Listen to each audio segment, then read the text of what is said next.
Are ghosts real or just in your mind? Have you ever felt like you saw a shadow or even a ghost, especially when you're alone, in a dark place or feeling stressed?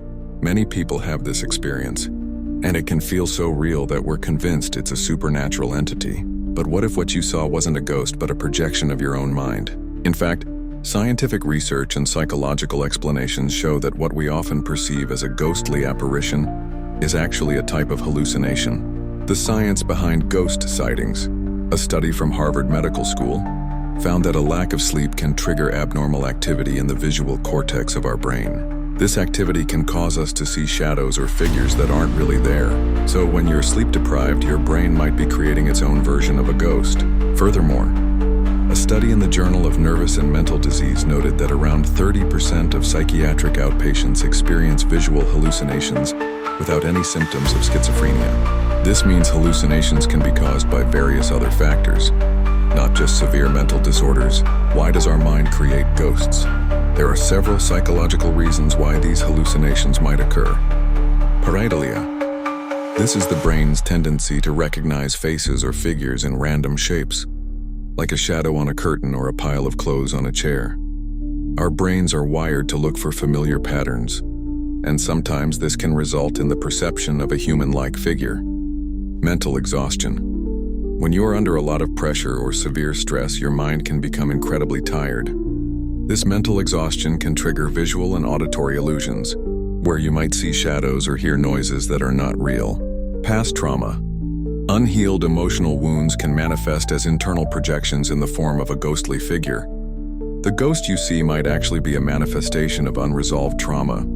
There's even a condition called hypnagogic hallucinations, where a person can see figures or hear voices while transitioning between wakefulness and sleep.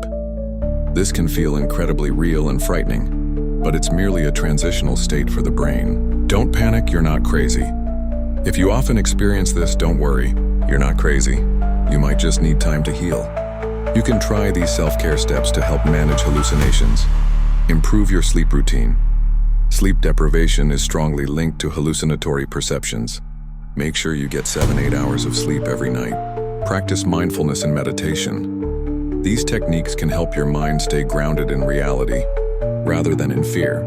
By being more present, you can better distinguish between illusion and reality. Keep an emotion journal. Writing down your feelings daily can help you recognize emotional patterns or hidden traumas that might be triggering these perceptions. Reduce horror content. What we consume is what our brain projects. If you frequently watch horror movies or read scary stories, your brain is more likely to create frightening scenarios. Rationalize. Ask yourself, if this were real, why wouldn't everyone else around me see the same thing? This question can help you separate an illusion from reality. Sometimes what we think of as a ghost is simply an emotion we've never listened to.